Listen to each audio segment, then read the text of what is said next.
정은현의 타임라인.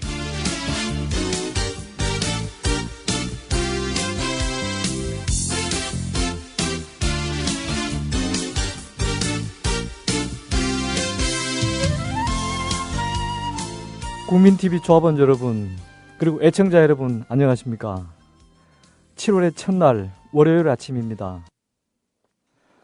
간밤의 지구촌 소식 월드리뷰는 외신캐스트 황준호 기자와 함께합니다. 황준호 기자. 예, 안녕하십니까? 휴일 잘 쉬셨습니까? 예, 더워가지고 집에만 있었습니다. 저도 그랬습니다. 네. 자, 박근혜 대통령이 중국에서 했던 발언에 대해서 북한이 비난하고 나섰다고요?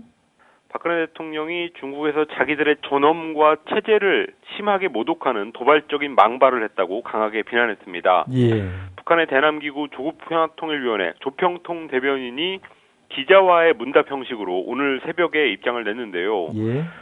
새로운 남북관계니 새로운 한반도니 하면서 우리에 대해서 또다시 변화 타령을 했는데 변화해야 될 것은 남조선 정권이다. 이런 말도 했습니다. 예.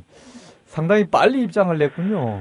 예, 기자와의 문답으로 했기 때문에 형식적으로는 조금 무게감이 떨어졌지만 꽤 신속한 반응이었고요. 예. 무엇보다 내용이 아주 강했습니다. 박 대통령이 토요일에 청와대 연설에서 북한이 핵을 버리고 국제사회에 책임 있는 일원이 되는 변화의 길로 들어서면 한국은 적극 도울 거다라고 했던 것을 문제 삼았는데요. 예. 조평통 대변인은 핵은 어떤 경우에도 흥정물이 될 수 없다는 것을 똑똑히 알아야 된다라고 주장했습니다. 또 박 대통령의 대북 정책 기조인 한반도 신뢰 프로세스가 이명박 정부의 비핵 개방 삼천하고 한치도 다를 바 없는 위험천만한 대결 정책이다. 이렇게 규정했습니다. 예. 한반도 정세가 3, 4월에는 아주 긴장됐다가 또 예. 5, 6월은 대화 탐색기였는데요. 예. 앞으로는 어떻게 예상하고 계십니까? 전문가들하고 얘기를 나눠보니까 정세 전망이 좀 엇갈리고요. 예. 또 전망하는 거를 무엇보다 조심스러워하는 분위기였습니다. 예. 한중 정상회담이 중요한 계기였는데 한국은 중국이 북한을 좀 압박해줬으면 했었지만 중국이 박근혜 정부의 기대만큼 호응을 안 했습니다. 예. 중국 지도부는 박 대통령을 만나서도 어쩌면 박 대통령을 만났기 때문에 더 그랬을 수 있는데 북한 비핵화라는 말보다 한반도 비핵화라는 표현을 고수했고요. 예. 또 빨리 육자회담을 열어야 된다라고 재촉했습니다.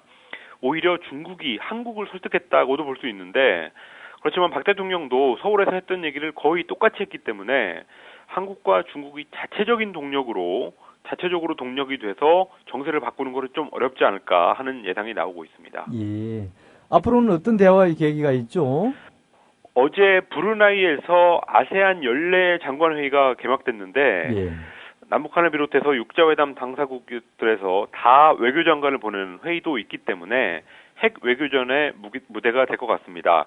그렇지만 매년 보면 거기서 이런저런 접촉을 하긴 하지만 특별한 성과가 나오지는 않는 무대이기 때문에 예. 큰 의미가 없지 않냐 이런 평가도 있습니다. 예. 그것보다는 7월에 중국에서 외사용도 소조회의라는 게 열리는데 거기서 중국이 외교 전략에 큰 가닥을 잡고 그것을 바탕으로 북한하고 어떤 흐름을 만들어 볼지 이런 것들이 중요한 변수가 될 것 같습니다. 예. 또 북한 스스로도 뭔가 새 국면을 만들어 보려고 할 수 있는데요. 8월 하순에 을지 연습이 시작될 때까지 을지 연습이 시작되면 또 대화를 못 하기 때문에 그때까지 지금부터 약 한 달 반 정도 그 기간 동안에 미국한테도 대화를 사질해 볼 것 같고 또 필요하다면 남측하고도 다시 접촉을 시도할 가능성이 있습니다. 예. 자, 일반 외신으로 한번 넘어가 보죠. 예. 이집트 반정부 시위에 100만 명 이상이 참가했다고요? 어제가 이집트 무르시 대통령이 취임한 지 1주년이 되는 날이었습니다. 예. 1주년을 계기로 이집트 전역에서 반정부 시위가 있었는데요. 100만 명 이상이 참가했다고 이집트 군부가 확인했습니다. 군 관계자는 이집트 역사상 최대 규모의 시위라고 했는데 벌써 4명이 사망하고 200명이 다쳤다는 소식이 들어왔습니다. 잘못하다가는 2010년 아랍의 봄 같은 사태가 또 일어날 수 있을 것도 같은데요. 예. 동시에 카이로에서 열린 무르시 대통령 지지 집회에는 약 2만 5천 명이 모였다고 합니다. 30년 독재자 무바라크를 몰아내고 들어선 정부인데요. 왜 이렇게 예. 인기가 없죠? 무르시 정부가 너무 무능하다 보니까 그동안 정치 사회적인 불안이 계속되고 있고요. 또 경제적으로도 무바라크 독재 때는 4%에서 5% 정도의 성장을 했었는데 예. 무바라크가 쫓겨난 다음에는 매년 2%도 안 되는 그런 성장률을 계속 기록하면서 상황이 너무 안 좋아지니까 그런 분노가 무르시 정부한테 돌아가고 있습니다. 예. 무르시 정권은 무슬림 형제단이라는 이슬람주의 정치 집단 출신이기 때문에 기반은 튼튼한 편인데요.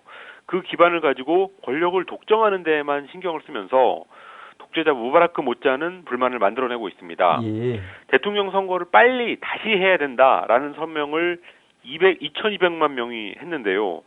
과거 군부 독재 세력이 다시 기지개를 펴는 환경을 만들어주고 있어서 그것이 가장 큰 문제가 되고 있습니다. 그렇군요.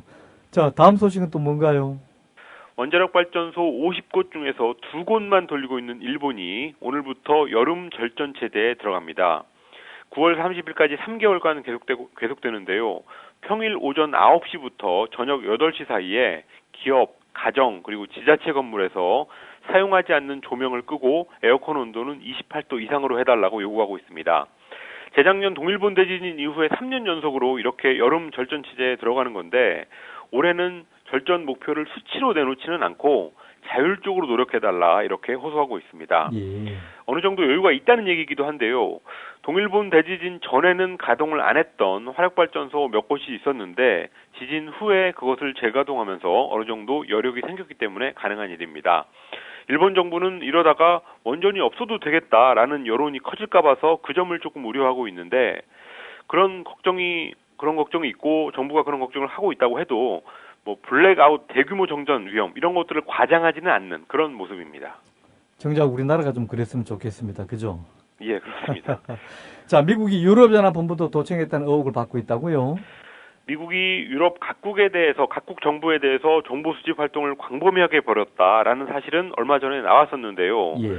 이번에는 유럽연합 EU 본부를 도청하고 전산망에 침투했다라는 의혹이 제기됐습니다. 미국의 정보 수집 활동을 폭로한 전직 CIA 요원 스노든이 독일 시사주간지 슈피겔에다가 비밀 문건을 건네주면서 이런 사실이 알려지게 됐는데요. 예. EU 집행위원회하고 독일이 어제 미국 정부에 대해서 즉각적인 해명을 요구했습니다. 그렇지만 미국은 설명을 해달라니까 하긴 할 건데 다른 나라도 외국과 관련된 정보를 수집하지 않냐 이런 불쾌한 반응을 일단 나타냈습니다. 정보 수집 파문이 미국과 유럽이라는 중요한 동맹 관계까지 확산되는 그런 양상입니다.